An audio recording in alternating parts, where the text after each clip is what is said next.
É, então, pessoal, boa tarde, tudo bem? Aqui quem fala com vocês é a professora Sheila, né? Que faço parte aí da equipe, junto com a professora Ana e com o professor Rodrigo, que está trabalhando com vocês a discussão dos fundamentos sociais na nossa PACENE, nos cursos da saúde. E a aula que nós vamos estar trazendo para vocês hoje é uma aula que é como se fosse uma sequência da aula apresentada anteriormente pela professora Ana, quando ela iniciou a discussão sobre bioética. E aí, agora, eu vou aqui estar discutindo com vocês um pouco dos desafios bioéticos, né? É, Primeiramente, claro, desejando que vocês estejam bem, que a família de vocês esteja bem, né? Que a gente consiga superar esses desafios dessa pandemia aí e estejamos juntos o mais rápido possível, tá certo? E dizer que, já relacionando com o nosso tema, que a gente está vivendo um grande desafio bioético relacionado aí com a questão da pandemia do coronavírus. E a gente vai entender por quê daqui a pouco, tá? Mas qual é o tema da nossa aula? Desafios bioéticos, direitos das crianças, adolescentes e idosos. E aí, qual é o nosso objetivo com essa aula? O que a gente espera, o que a gente pretende que vocês entendam, compreendam com essa aula? Refletir sobre os principais desafios bioéticos que implicam na garantia ou violação dos direitos das crianças, adolescentes e idosos, especialmente no que se refere à sua condição de saúde, considerando o conceito ampliado desta, conforme a Organização Mundial da Saúde. Por que a gente trouxe aqui e pensou especificamente na questão dos direitos das crianças, dos adolescentes e dos idosos? Antes de mais nada, né, são nossos usuários, compõem parte significativa dos nossos usuários, dos nossos pacientes, com os quais a gente lida e vai lidar, né, no nosso cotidiano profissional, e são pessoas que têm cotidianamente também os seus direitos violados nos espaços de saúde, configurando-se aí também desafios bioéticos, tá bom? E aí, ao final dessa aula, o que a gente pretende que vocês tenham aprendido de fato, né? Que vocês consigam perceber as implicações desses desafios no cotidiano profissional de sua área, pensando especificamente na sua área de atuação, e que vocês também consigam pensar estratégias para minimizar esses desafios, a partir do que a gente vai estar discutindo. Vamos lá? Vamos começar então a nossa viagem por aqui, tá bom? Vou tentar ser clara, objetiva e falar um pouco devagar. Então, é importante perceber, né, e pensar que quando a gente fala de bioética, nós estamos falando de uma ética da vida. De antemão, eu sei que vocês já viram esse conceito anteriormente, né, trazido aí pela professora Ana, mas é importante que a gente repita ele um pouco aqui, mesmo que com outras palavras, para a gente relacionar com as discussões que a gente vai estar trazendo um pouco mais à frente, tá bom? Então, quando a gente fala de bioética, a gente está falando de uma ética da vida, ciência, que tem como objetivo indicar os limites e as finalidades da intervenção do homem sobre a vida, identificar os valores de referência racionalmente proponíveis, denunciar os riscos das possíveis aplicações. Ou seja, de uma forma mais geral, né, mais objetiva e mais clara, refere-se a uma compreensão de até que ponto o homem ele pode intervir ou não na vida do outro homem. Significa a gente pensar qual é o nosso limite e qual é a nossa possibilidade de intervenção nessa vida. Né? O que é que nos é permitido eticamente e o que é que não, o que não nos é permitido eticamente dentro da nossa área de atuação no que se refere à vida humana. Ok? Esse é um conceito de Leone, Privitera e Cunha, né, de 2001. Um outro aspecto importante considerar é que a bioética ela não é uma disciplina, ela não é uma área de atuação que diz respeito a apenas uma especificidade de conhecimento ou uma área de saber ou a uma única ciência. Né? A bioética está presente nas mais diversas áreas de saber, nas mais diversas áreas de conhecimento, que tenham qualquer implicação na vida humana. Então, se é uma área de saber que tenha, mesmo que minimamente, uma implicação na vida humana, que é o que é comum a praticamente todas as áreas, né? Então, você tem aí uma relação com a questão bioética, porque nós vamos fazer essa relação numa compreensão de que, a partir de que aspecto essa área ela interfere positivamente ou negativamente na questão da vida humana e quais são os limites dessa intervenção. Então, como é que diz os nossos autores? Né? Necessita ser estudada por meio de uma metodologia interdisciplinar, ou seja, profissionais de várias áreas. Não tem um profissional específico para estudar bioética, né? Os profissionais da educação, os profissionais da área do direito, da sociologia, da economia, da teologia, da psicologia, da medicina, da enfermagem, da fisioterapia, da biomedicina, ou seja, de todas as áreas que têm alguma implicação com a vida humana, eles se relacionam com a questão da bioética.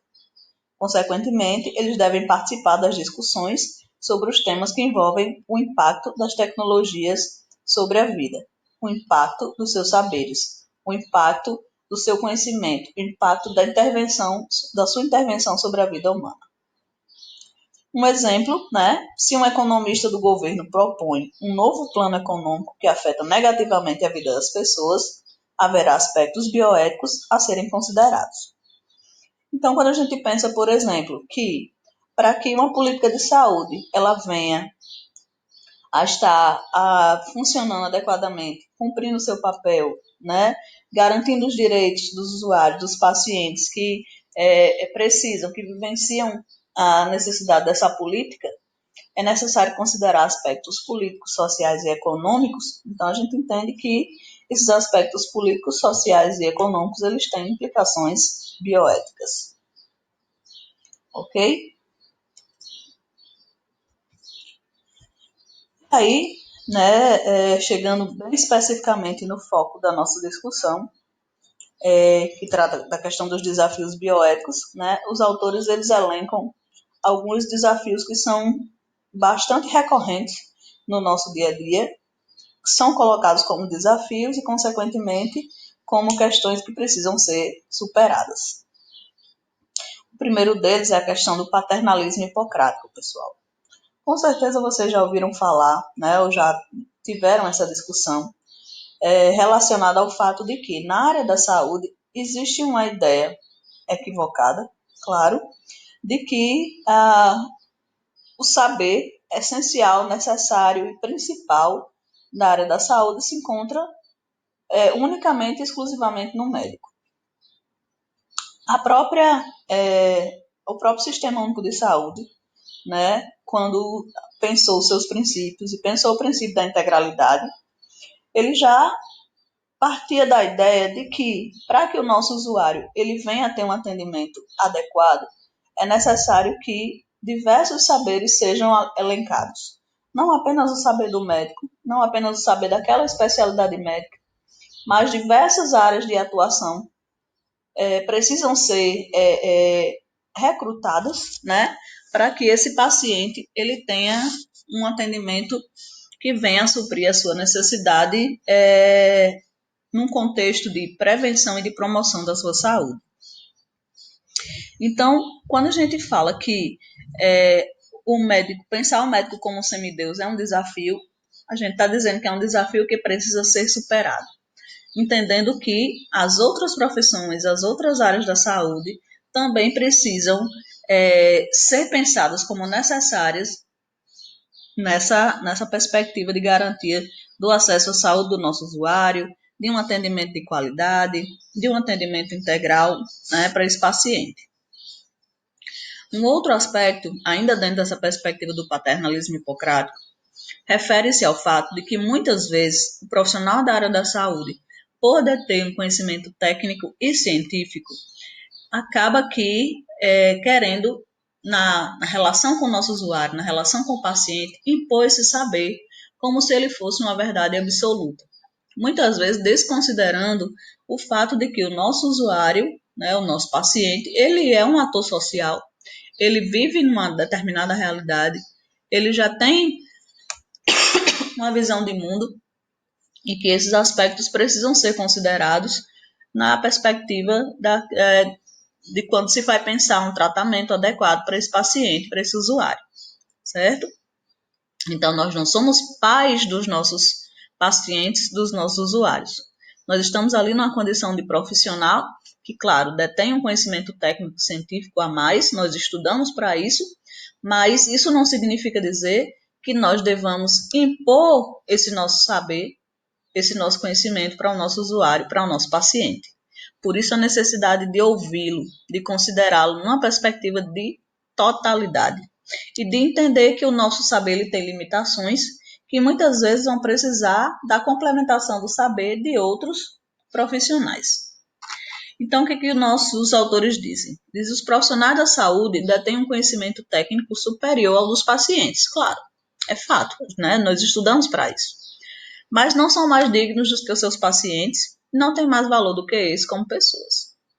Ou seja, não podemos desconsiderar a história de vida desse paciente. Não podemos achar que ele é simplesmente uma folha em branco que vai chegar ali e vai apenas absorver aquilo que a gente vai colocar para ele como sendo uma verdade absoluta. Ok? Então, é um desafio que a gente precisa superar no nosso dia a dia. Um outro aspecto é o cartesianismo de Descartes. O que significa isso?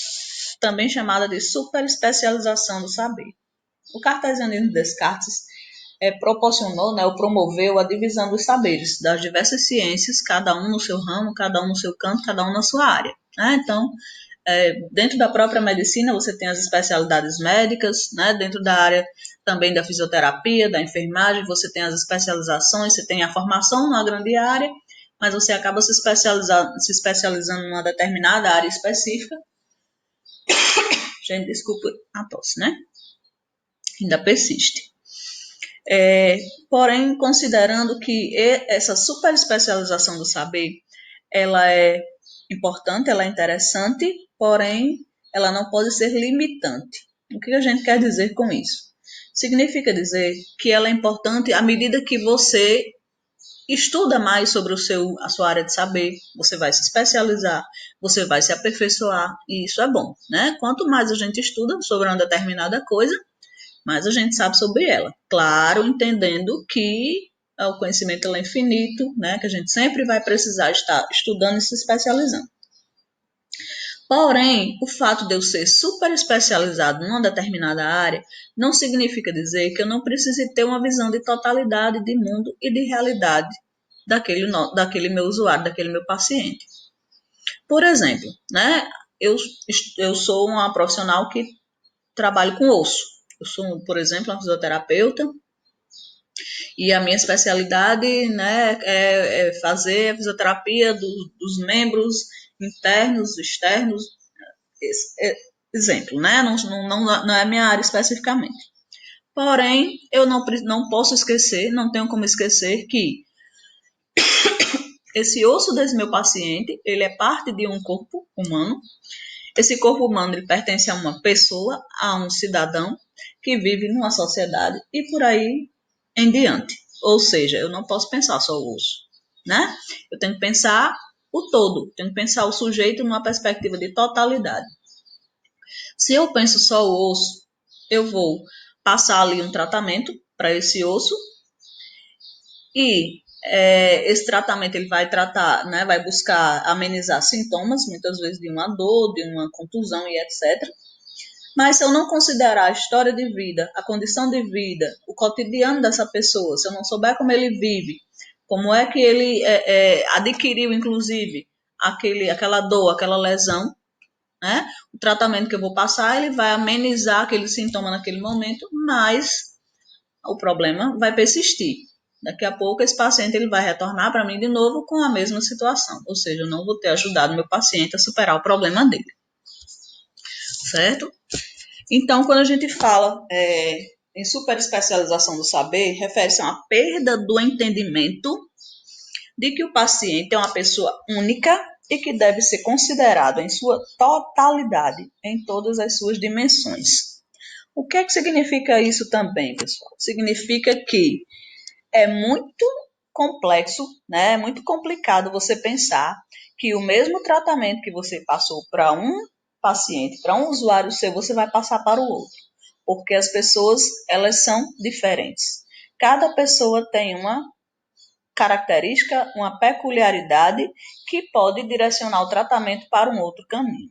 Então, por isso a necessidade, né, de você conversar, de você investigar, de você tratar cada vez mais o seu paciente como único, de você reconhecer que você é especializado numa determinada área, né, num determinado foco, mas que você precisa ter essa visão do todo, que ela é fundamental. Uma aguinha aqui, né? E aí, gente, um outro desafio que nos é colocado é a questão da descoberta dos micro-organismos e a consequente ênfase no estudo da doença. Por que isso é um desafio, né? Ora, professora, é importante demais que a gente conheça a doença, né?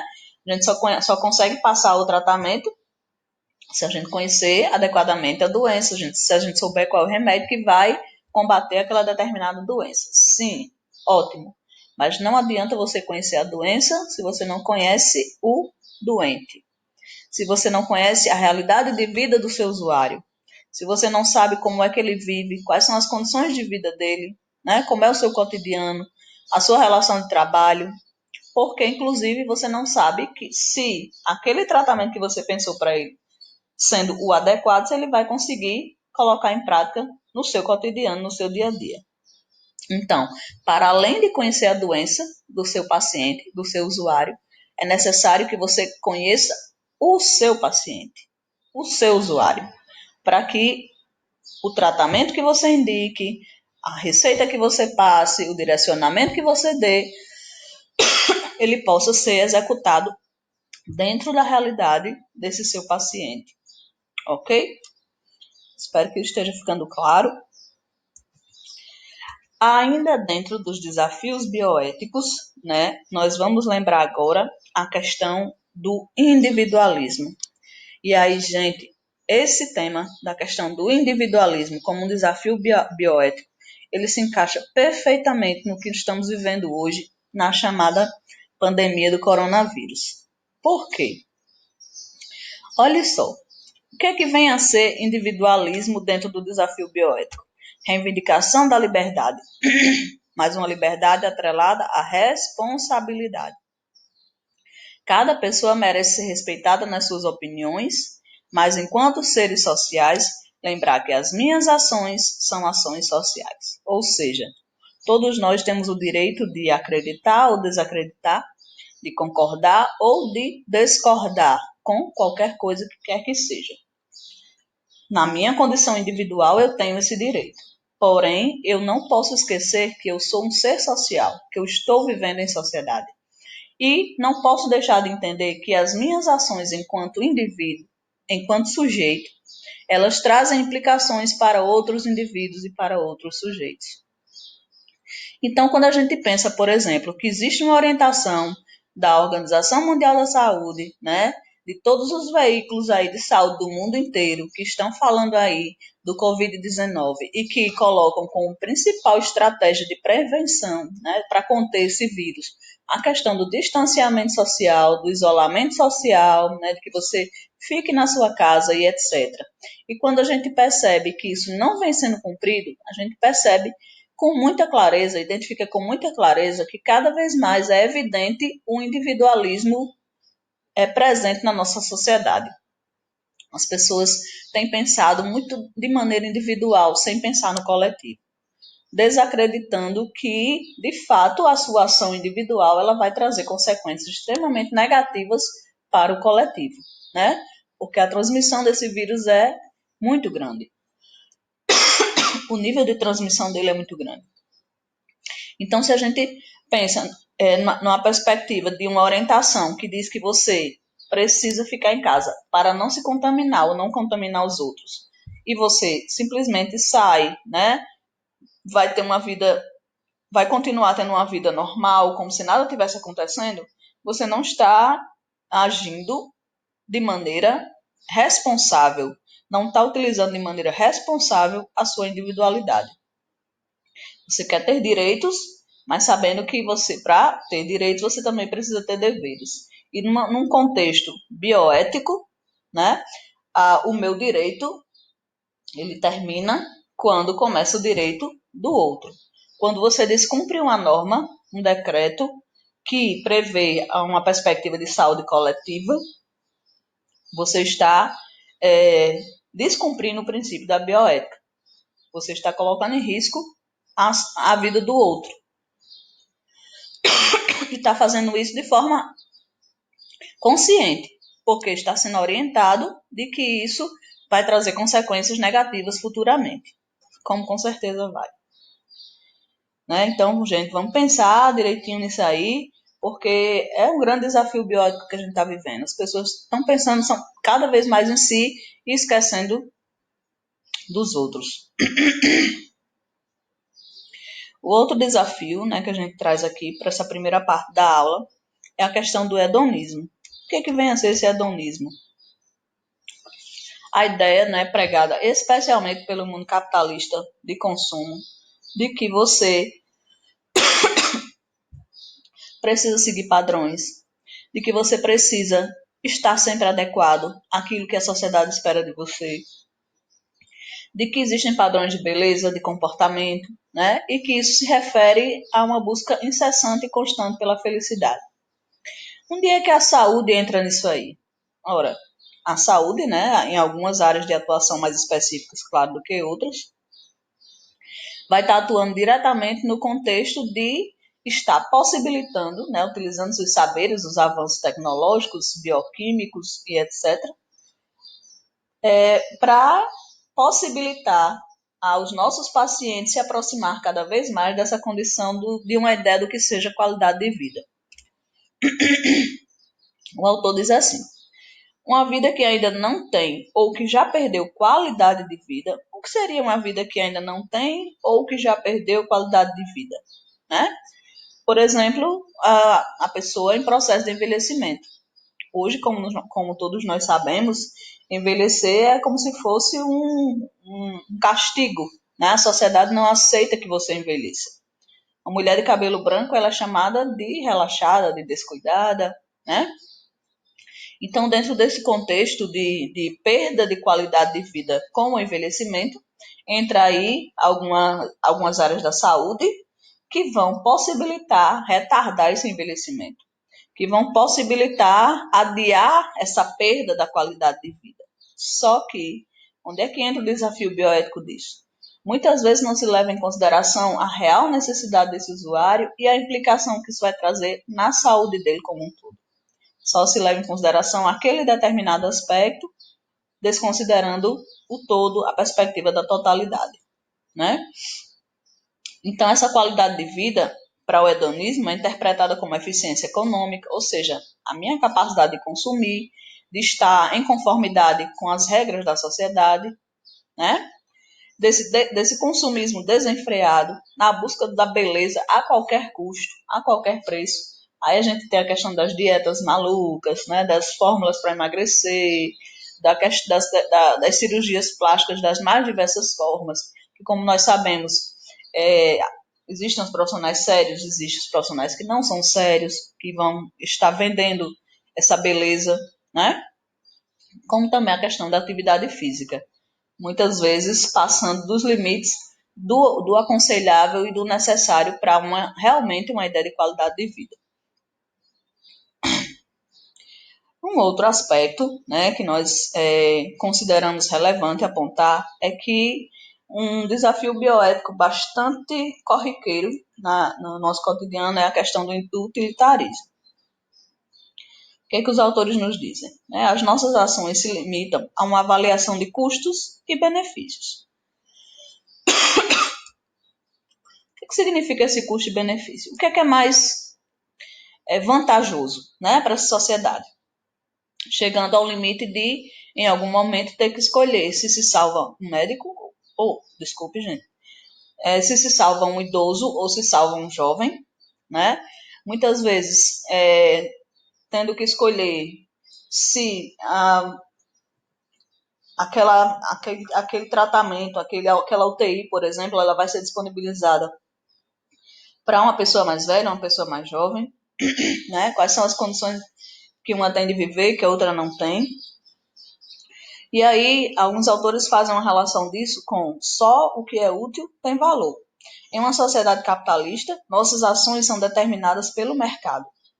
Pessoas consideradas improdutivas são classificadas como inúteis. É o caso dos idosos, dos deficientes físicos, das crianças com problemas de desenvolvimento, crianças e adolescentes pobres e etc. Né? E aí, nessa lógica utilitarista, produtivista, não vale mais a pena ou é muito oneroso defendê-los. Por isso que muitas vezes o nosso sistema de saúde ele negligencia os direitos dessas pessoas, né? E aí nós, enquanto profissionais de saúde, precisamos ter bastante clareza de que idosos, criança e adolescente, pessoas com deficiência, né, são sujeitos de direitos e precisam ter os seus direitos garantidos, especialmente, no nosso caso aqui que a gente está falando, na área da saúde, nos serviços de saúde, que é como a gente vai mostrar na nossa aula aqui, na nossa sequência, tá bom? Então, eu espero que vocês tenham compreendido até aqui e aí a gente volta daqui a pouco, ok?